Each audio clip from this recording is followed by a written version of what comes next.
Here you are in my garden. These are all the plants I have. As you can see, this has blossomed pretty nicely. This is verbena. It forms a lot of buds continuously. And this is the best time of the year. Best time of the year because it is monsoon. Okay, this is lantana. Right now it has no flowers, but you can see it's producing some buds and slowly it'll start growing. Uh, Here we have alamander, and it is producing one bud, guys. One bud, one.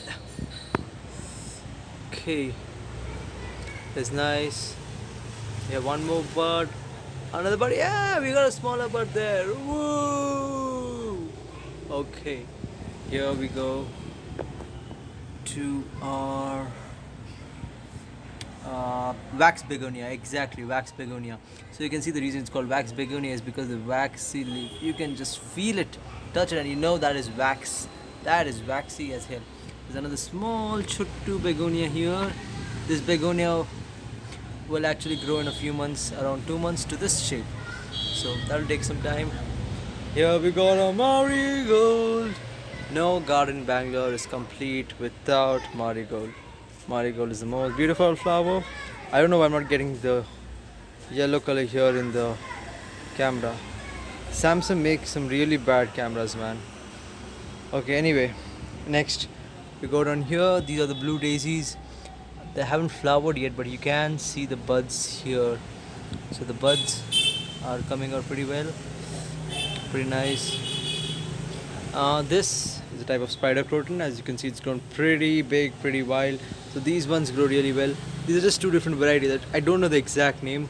This is like a reverse of this. So, you know, as you can see, this one has green on the outside, white on the inside, whereas this has green on the inside and white on the outside. So that's the only difference. Now here you get Sevantige. Sevantige, also known as Aster in English. And this is Pentas. I don't know the Kannada word for this. Here again we have some lantana, which are dead looking. Next we have some crotons here. These ones are of a different variety than the normal ones you find, but these are also of the croton family. We also have crotons here.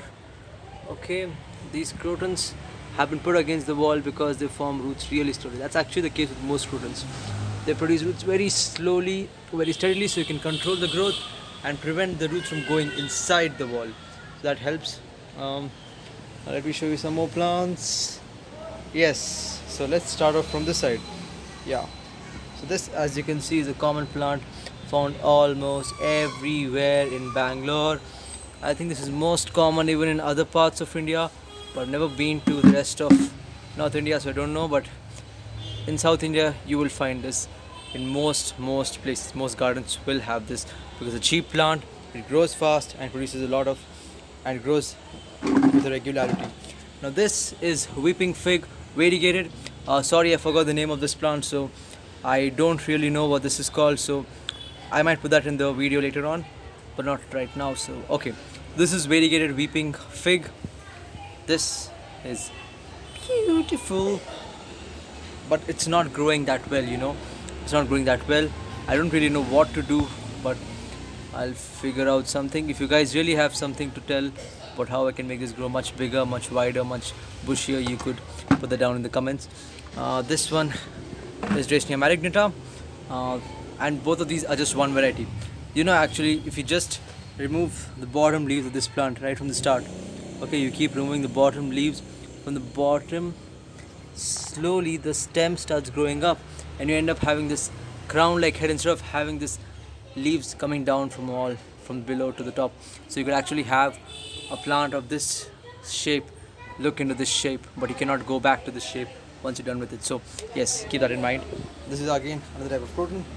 Here we have a different plant. This plant is belongs to the family of I think devil's backbone, but we don't know exactly.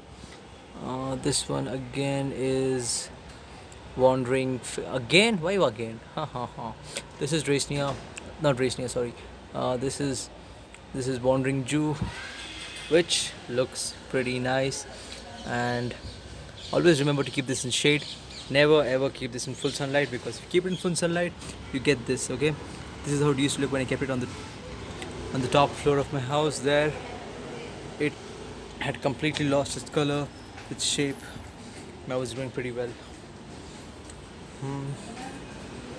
Okay, these these are called red flame ivy. If you look at the bottom, you can actually see there are certain holes here. Why the holes? Well, we actually do have caterpillars living here. There's one. Sorry. I missed it. There's one right here. This is the caterpillar of a butterfly. So this caterpillar is going to stay here for a long time, and it's going to eat on these leaves until it forms into a pupa. Once it forms into a pupa, whoosh, so you have a butterfly just coming out of this. Quite magical. You have another one there. Can't focus there, but let me bring it a bit closer to show it to you.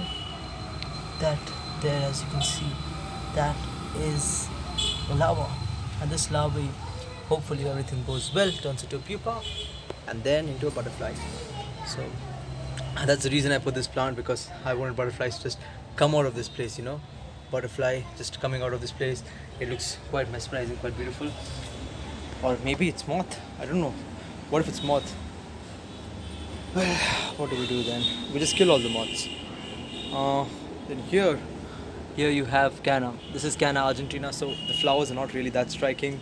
I actually don't like this variety a lot. But anyway, one of the family friends gave this to us, so we had to go with it. So I went with it, and now it's grown up this big. This one thing about Canna is it grows really fast. You just plant it, and within 7 months you have this boom. Starts from a small black seed and becomes this big gigantic plant. Okay, foliage everywhere. Another thing to remember is always clear out the plants which have been there for a really long time to allow for the new sprouts. You cannot really see it here. Let me put some light. I don't think you can use the flashlight. Okay, fine, you cannot really see it, but there's small plants rising up. As you can see, this one right here, just below this leaf, which I'm pointing a finger to. This is a new sprout. So this can be actually blocked out from sunlight, and it might just stop growing. It might rot there and infect the rest of the plants, and slowly the entire plant just dies. So it's a very rare thing to happen, but it could happen. Now, as you can see, it's turning to dusk. The time is dusk right now, and Bangalore looks quite beautiful during the dusk time. As you can see, there's that yellow hue which comes through, and the plants look quite strikingly beautiful. As you can see, I have my vinca right here, and with this background of this wall striking on it, of the golden light striking on that wall, and this vinca here, this makes for a perfect picture.